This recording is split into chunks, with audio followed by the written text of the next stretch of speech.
Assalamualaikum warahmatullahi wabarakatuh. Selamat datang di channel Sukma Mat. Sukses bersama matematika. Tetap dengan saya Ati Dian Widya Stuti. Di video kali ini akan dibahas terkait latihan soal untuk persiapan PPPK atau CPNS. Oke, disimak baik-baik ya. Soal yang pertama yaitu terdapat suatu deret bilangan. Kita disuruh mencari titik-titik ini atau kelanjutan dari deret sebelumnya. Untuk pembahasannya kita tuliskan ulang deret yang diketahui. Selanjutnya kita akan mencari pola, yaitu dari 2 ke 4 itu dapat kita peroleh polanya 2 dikali 3, 2 kali 3 dikurangi dengan 2. 2 kali 3 itu 6, dikurangi 2 itu 4. Selanjutnya di sini juga 4 dikali 3 dikurangi 2. 4 dikali 3 itu 12, dikurangi 2 itu 10. Dan seterusnya ini juga dikali 3, 30 dikurangi 2, 28. Ini juga 28 dikali 3 itu 84, dikurangi 2 itu 82. Berarti pola yang ke sini juga dikali 3 dikurangi 2. 82 dikali 3 itu hasilnya 246. Selanjutnya 246 kita kurangkan dengan 2, hasilnya 244. Dan ini merupakan hasilnya atau kelanjutan dari deret ini, yaitu pada opsi C. Selanjutnya soal 2. Terdapat suatu pola, di sini kita disuruh melanjutkan pola dari pola sebelumnya. Untuk pembahasannya saya tuliskan ulang polanya. Nah, di sini kita perhatikan untuk 2 huruf yaitu AB. Di sini ternyata berulang AB, begitupun yang di sini. Berarti untuk 2 pola selanjutnya juga diawali oleh AB, begitupun yang di sini. Selanjutnya kita tinggal lihat untuk huruf ketiganya. Nah, di sini A, di sini E. A ke E, dari A, B, C, D, E. Berarti ditambahkan dengan 4 huruf.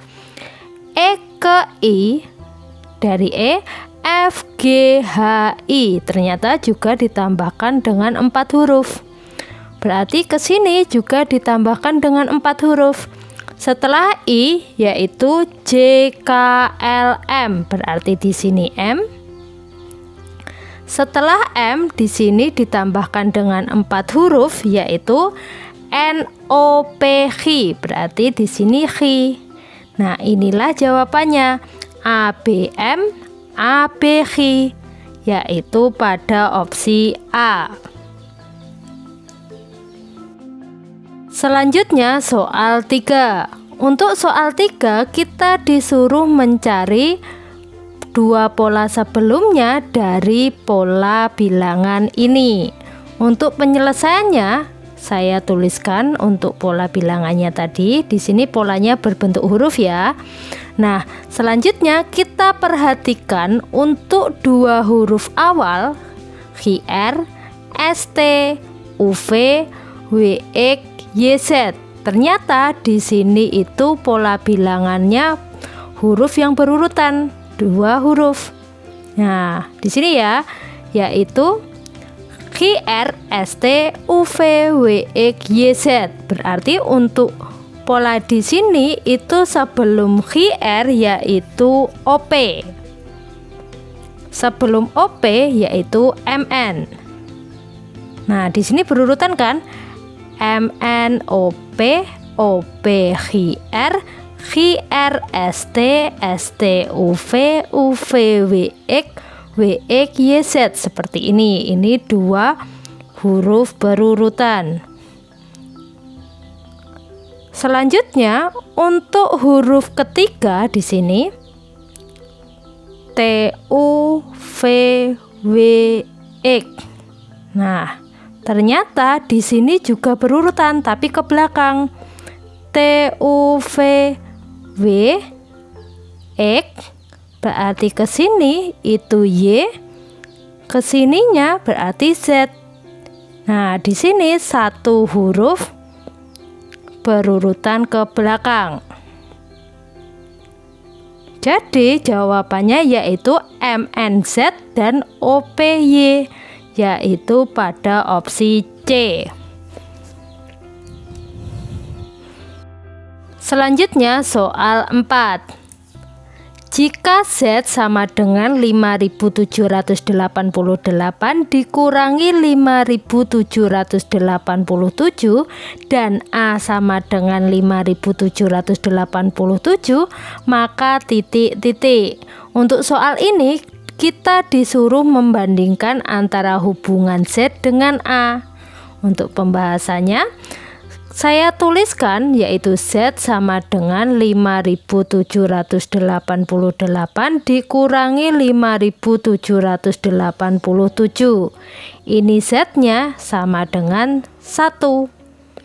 Untuk A-nya sama dengan 5787. Nah, di sini sudah kelihatan, yaitu kesimpulannya Z itu kurang dari A, karena 1 itu kurang dari 5787 pada opsi A. Selanjutnya soal 5.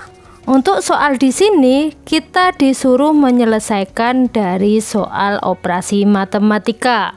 Untuk penyelesaiannya kita dahulukan kali terlebih dahulu, baru dilanjutkan dengan tambah dan kurang, karena operasi kali sama bagi itu setara dan diselesaikan terlebih dahulu dibandingkan dengan jumlah dan kurang. Kita selesaikan ya. Negatif 23 dikali dengan negatif 11 hasilnya positif, karena negatif kali negatif itu positif. 23 dikali dengan 11 itu hasilnya 253. Ditambah ini 122, 122.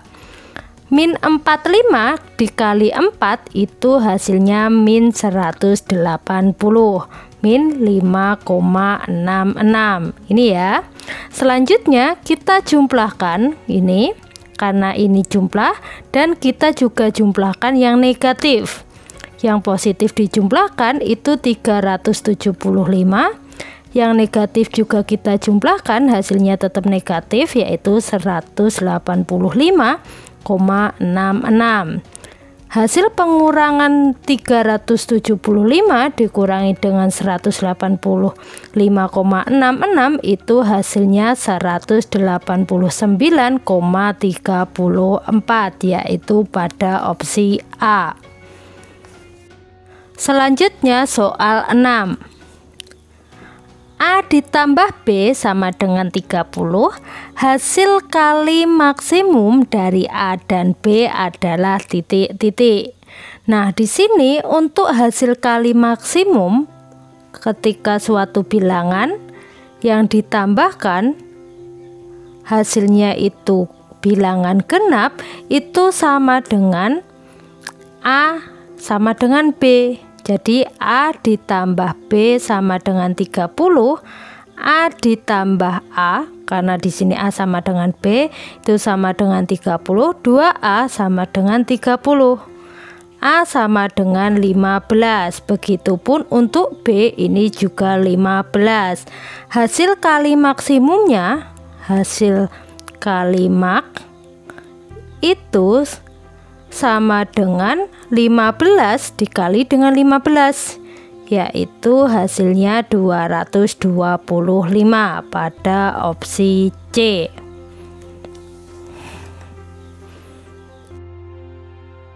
Selanjutnya soal 7. Adi dapat mengisi suatu drum air sampai penuh dalam waktu 15 jam. Ida dapat mengisi drum tersebut sampai penuh dalam waktu 9 jam. Jika mereka bekerja sama, berapa waktu untuk mengisi drum tersebut sampai 2/3 bagiannya penuh?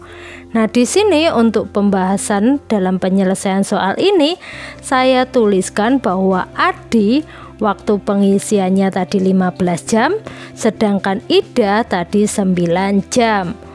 Untuk pengisian secara bersama-sama untuk penuh dalam satu drum, yaitu waktu Adi dikali dengan waktu Ida per waktu Adi ditambah dengan waktu Ida. Di sini merupakan cara cepatnya. Nah, di dalam soal ternyata 2/3 bagian penuh. Nah, di sini kita kalikan dengan 2/3 karena soal menyatakan 2/3, bukan penuhnya drum di sini. Nah, selanjutnya kita isikan waktu Adi yaitu 15, sedangkan waktu Ida di sini 9. Yang di bawah 15 ditambah 9. Nah, di sini kita kalikan dengan 2/3. Kita selesaikan di sini. 15 dikali 9 itu 135 per 15 ditambah 9 itu 24 dikali 2/3. Nah, di sini untuk lebih mudahnya kita coret 135 dibagi dengan 3 itu hasilnya 45. Sedangkan 2 sama 24 di sini 12. Jadi kita tuliskan sama dengan 45 dibagi dengan 12. Kita jadikan pecahan campuran yaitu 3, 9 per 12. 45 dibagi 12 itu 3, kan hasilnya 36. 45 dikurangi 36, sisanya 9. 9 dibagi dengan 12. Ini artinya waktunya 3 jam ditambah 9 per 12 jam. Nah, karena di sini berbentuk pecahan, kita jadikan menit. Nah, 9 per 12 kita sederhanakan menjadi 3/4. Dalam 1 jam itu ada 60 menit. 60 dibagi dengan 4 di sini itu hasilnya 15. 3 dikali dengan 15 itu hasilnya 45. Jadi 3 jam lebihnya 45 menit. Nah, seperti ini ya. Ternyata di dalam soal ini tidak ada penyelesaian. Harusnya waktu untuk mengisi 2/3 bagian penuhnya yang dikerjakan oleh Adi dan Ida itu 3 jam lebih 45 menit. Seperti itu ya teman-teman. Selanjutnya soal 8. Perbandingan usia Ani dan Budi 3/4, perbandingan usia Budi dan Cecep 3/2. Jika jumlah dari usia mereka adalah 58, maka usia Cecep adalah titik-titik. Nah, di sini teman-teman untuk penyelesaiannya kita tuliskan bahwa Ani dibanding dengan Budi yaitu 3/4. Ini ya. Selanjutnya ternyata usia Budi dibanding dengan Cecep itu sama dengan 3/2. Selanjutnya diketahui juga bahwa jumlah dari usia mereka berarti usia Ani ditambah Budi ditambah dengan Cecep itu sama dengan 58 tahun. Nah, di sini kita disuruh mencari usia Cecep. Sebelum mencarinya, kita perhatikan 2 perbandingan ini, yaitu Ani dibanding Budi dan Budi dibanding Cecep. Di sini kita samakan karena ini yang sama itu Budi. Perbandingan 4 sama 3 ini kita samakan, yaitu KPK-nya. Berarti yang atas dikali 3 karena KPK 4 dengan 3 itu 12.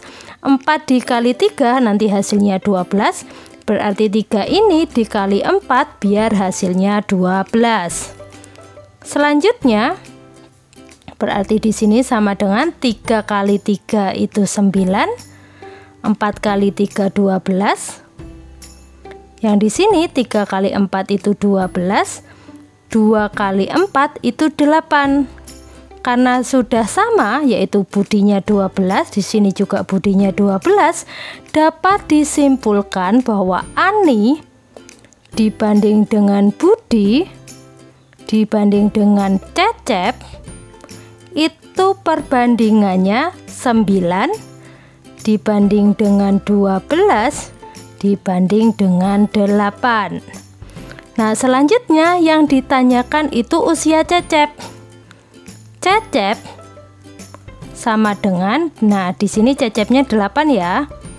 8 per, karena yang diketahui itu jumlah, berarti jumlah perbandingan Ani, Budi sama Cecep dikalikan dengan jumlah ketiganya, yaitu 58.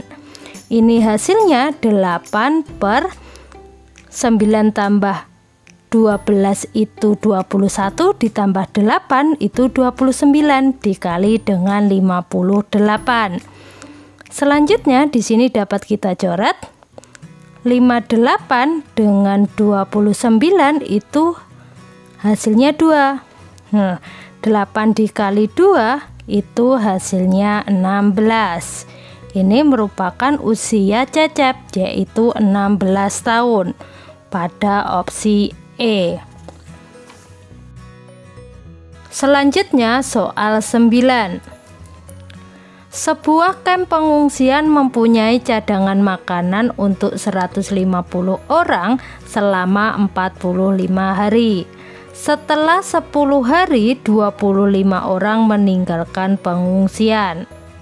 Maka sisa cadangan makanan akan habis dalam berapa hari? Nah, di sini untuk penyelesaiannya yaitu berkaitan dengan cadangan makanan. Cadangan makanan itu berkaitan dengan banyaknya orang sama banyaknya hari. Semakin banyak orang secara logika, maka cadangan makanan akan semakin cepat habis. Semakin sedikit orang, maka cadangan makanan di sini semakin lama untuk habis. Nah, kita isi ya. 150 orang di sini awalnya akan habis selama 45 hari. Nah, selanjutnya setelah 10 hari di sini, setelah 10 hari harusnya kan tetap 150. Untuk cadangan makanan karena 10 hari sudah berlangsung, maka harusnya habis dalam waktu 35 hari. Ini setelah 10 hari. Nah, selanjutnya ternyata 25 orang meninggalkan pengungsian. Dari 150 ini dikurangi dengan 25 menjadi 125 orang. Karena 25 orang di sini pergi. Berarti tinggal berapa hari? Nah, seperti itu ya. Karena orangnya semakin sedikit di sini, maka banyaknya hari semakin banyak. Karena cadangan makanan itu tergantung banyak orang. Semakin banyak orang, semakin cepat. Semakin sedikit orang, semakin lama. Karena seperti itu, maka merupakan perbandingan berbalik nilai. Nah, saya tulis seperti ini ya. Karena berbalik nilai salah satu dibalik.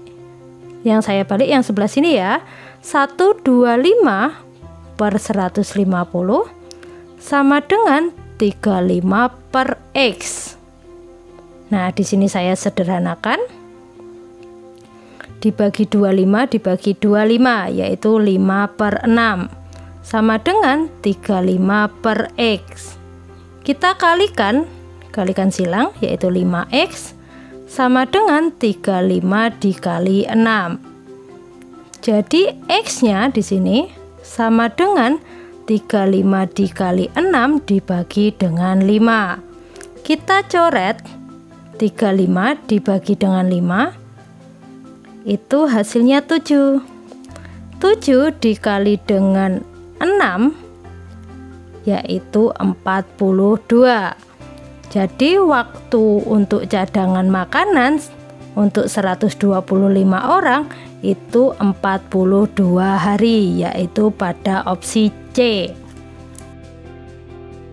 Selanjutnya soal 10.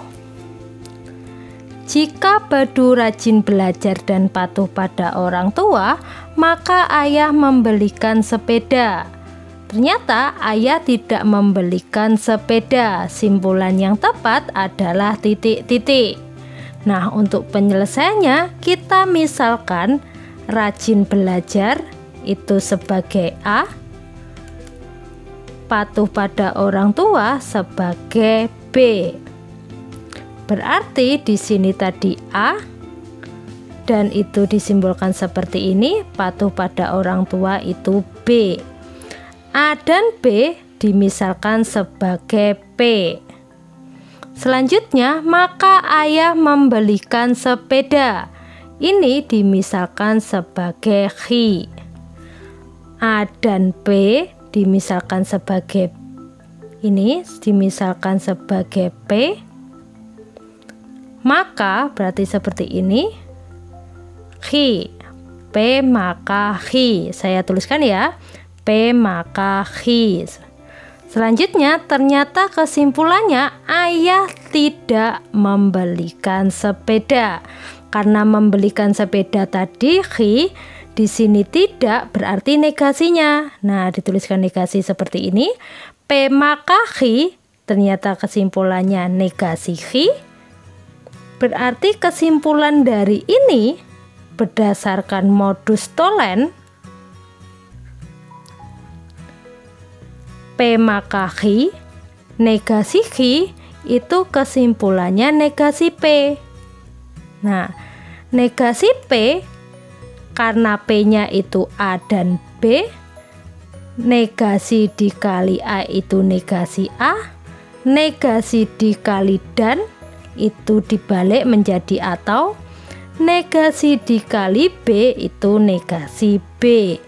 Dari sini kita dapat simpulkan karena tadi A-nya itu rajin belajar, B-nya tadi patuh pada orang tua, berarti dapat disimpulkan bahwa Badu tidak rajin belajar. Karena tidak ini merupakan negasinya, negasi A atau negasi B. Nah, seperti ini. Berarti jawabannya yaitu C ya. Selanjutnya soal 11. Semua guide wisata pandai berbahasa asing. Juna bukan seorang guide wisata. Simpulan yang tepat adalah titik-titik. Pembahasannya, term predikat dalam kesimpulan harus konsisten dengan term predikat yang ada pada premis. Bila tidak, kesimpulan menjadi salah. Nah, di sini itu tidak sama. Di sini membahas semua grade wisata. Nah, Juna bukan seorang grade wisata. Jadi tidak dapat disimpulkan bahwa Juna tidak pandai berbahasa asing atau pandai berbahasa asing. Karena Juna itu memiliki dua kemungkinan. Walaupun bukan seorang guide wisata, kemungkinan yang pertama itu bisa saja Juna pandai bahasa asing. Kemungkinan kedua, Juna bukan seorang guide wisata, yaitu tidak pandai berbahasa asing. Nah, seperti ini ya. Berarti karena tidak konsisten, maka jawabannya E, tidak ada kesimpulan yang benar. Selanjutnya soal 12. 5 anak PHRST mengantri tiket di bioskop. H adalah anak kedua di belakang P. P bukanlah anak kedua dalam antrian. R berada di suatu tempat di depan S, maka T dapat menempati semua posisi berikut kecuali titik-titik. Nah, di sini di dalam soal menanyakan posisi yang tidak mungkin ditempati oleh si T. Untuk penyelesaiannya saya tuliskan ulang, subjek anaknya PHRST dengan ketentuan dalam mengantri tiket bioskop, yaitu ini H anak kedua di belakang P. P bukanlah anak kedua dalam antrian, dan R berada di suatu tempat di depan S. Untuk mempermudah saya buat tabel. Di sini berisikan antrian 1 sampai dengan 5. Kita isikan posisi PHRST yang mungkin dengan ketiga ketentuan ini. Kita isikan yang pertama, yaitu si P. Kenapa P? Karena H tergantung dengan P. R di sini berada di suatu tempat di depan S, ini juga bebas. Yang penting R-nya dulu baru S. Jadi yang faktor utamanya P. P-nya bisa di 1 sama P-nya bisa di 3. Karena P tidak mungkin di 2. P tidak mungkin juga di 4 sama di 5. Kenapa seperti itu? Karena Q anak kedua di belakang P. P di sini Q-nya berarti di 3. Ketika P-nya di 3, Q-nya di 5. Nah, seperti itu ya. Selanjutnya kita isikan P-nya bisa di sini juga ya. Kenapa kok saya isikan 3 kali seperti ini? Untuk menempatkan R sama S. Ketika R-nya di 2, S-nya bisa di 4. R-nya di 2, S-nya bisa di 5. R-nya di 4, S-nya bisa di 5. Nah, begitupun ini. Kita tempatkan R sebelum S, berarti R-nya bisa di 1, maka S-nya di 2. R-nya di 1, S-nya bisa di 4. R di 2, S-nya bisa di 4. Tinggal kita isikan untuk yang belum terisi ini untuk posisi T. T bisa di urutan kelima, di urutan keempat, di urutan kedua, di urutan keempat, urutan kedua, dan urutan pertama. Yang tidak mungkin yaitu T-nya pada urutan ketiga, yaitu pada opsi C. Selanjutnya soal nomor 13 sampai dengan 15. Angela, Lilian, Mary, dan Cindy adalah 4 orang petenis profesional yang bertanding di Tokyo Open. Mereka bertanding satu sama lain sehingga terdapat 6 pertandingan untuk menentukan pemenang. Setiap kali memenangkan satu pertandingan, setiap peserta memperoleh 100 poin. Cindy dikalahkan oleh Angela, Lilian mengalahkan Angela dan Cindy, sedangkan Mary mengalahkan Lilian, Angel, dan Cindy. Pertanyaannya soal 13, berapa pertandingan yang dimenangkan Lilian? Soal 14, siapa yang selalu kalah? Dan soal 15, siapakah yang mendapatkan 200 poin? Untuk penyelesaiannya di sini, untuk lebih mudah kita buat tabel. Tabelnya terdiri dari 6 pertandingan. Karena satu sama lain di sini bertemu atau bertanding, maka saya tuliskan Angel pasti lawan Lilia, Mary, dan Cindy. Untuk Lilian, karena di sini sudah bertanding dengan Angel, tinggal bertanding dengan Mary dan Cindy. Selanjutnya tinggal Mary bertanding dengan Cindy.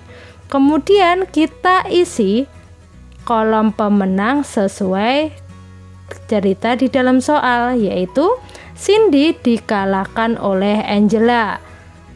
Angel lawan Cindy, berarti di sini menang Angel. Nah, saya tuliskan pemenangnya Angel. Selanjutnya Lilian mengalahkan Angel dan Cindy. Lilian memenangkan dengan Angel sama Cindy. Berarti di sini. Di sini Lilian, di sini Lilian. Selanjutnya Mary mengalahkan Lilian, Angel sama Cindy. Mary mengalahkan Lilian, Angel sama Cindy. Kita tuliskan, dan setiap pemenang ini mendapatkan skornya 100. Sehingga dapat disimpulkan untuk jumlah skornya, Angel karena hanya 1 kali memenangkan pertandingan, berarti di sini skornya 100. Untuk Lilian karena memenangkan 2 pertandingan, berarti 100 tambah 100 itu 200. Untuk Mary memenangkan 3 pertandingan, jadi skor totalnya 300. Sedangkan Cindy itu karena tidak memenangkan sama sekali, maka skornya 0. Selanjutnya kita tinggal menjawab pertanyaan. Pertanyaan soal 13, berapa pertandingan yang dimenangkan Lilian? Lilian memenangkan 2 pertandingan, jadi jawabnya B. Selanjutnya soal 14, siapa yang selalu kalah? Yang selalu kalah itu yang skornya paling minimum, yaitu skornya 0 karena Cindy di sini selalu kalah. Jawabnya C. Setiap pertandingan di sini selalu kalah. Selanjutnya untuk soal 15, siapa yang mendapatkan 200 poin? Yang mendapatkan 200 poin itu yang memenangkan 2 pertandingan, yaitu Lilian. Jawabnya yaitu A. Selanjutnya soal 16. Jika dihitung dengan lama berhentinya, kecepatan rata-rata bus adalah 45 km per jam. Jika berhentinya tidak dihitung, maka kecepatan rata-ratanya adalah 54 km per jam. Berapa menitkah bus tersebut berhenti setiap jamnya? Nah, di sini yang dicari itu setiap jamnya. Untuk pembahasannya kita cari jarak setiap jam, yaitu jaraknya kelajuan bus tanpa berhenti, yaitu dengan kecepatan 54 km per jam. Dengan rumus S-nya yaitu V kali T. V-nya 54 km per jam, karena di sini setiap jam dikali 1 jam. Jamnya di sini dicoret, 54 dikali 1 itu 54 km. Jadi ini merupakan jarak yang ditempuh bus setiap jamnya tanpa berhenti. Nah, selanjutnya kita mencari waktu perjalanan bus dan berhenti setiap jamnya dengan rumus T-nya yaitu S per V. S yang digunakan yaitu jarak yang ditempuh oleh bus tanpa berhenti setiap jam, yaitu 54 km. Sedangkan V-nya karena di sini itu waktu perjalanan dan berhenti, berarti 54 km per jam. Kita tuliskan seperti ini. Kilometer dicoret dengan kilometer, jamnya di sini naik. Jadi T-nya 54 per 45 jam. Kita sederhanakan di sini. Dibagi dengan 3 dibagi dengan 3, 18 per 15 jam. Jamnya kita buat menit, berarti 18/15 dikali 60 menit. Di sini dicoret 60 bagi 15, itu hasilnya 4. 18 dikali 4 hasilnya 72 menit. Jadi waktu berhenti yang dilakukan oleh bus setiap jamnya 72 menit dikurangi dengan perjalanannya 1 jam, yaitu 60 menit. Jadi berhentinya 12 menit per jam, yaitu jawabannya D. Cukup sekian dulu ya, lanjut di video selanjutnya. Sekian, wassalamualaikum warahmatullahi wabarakatuh.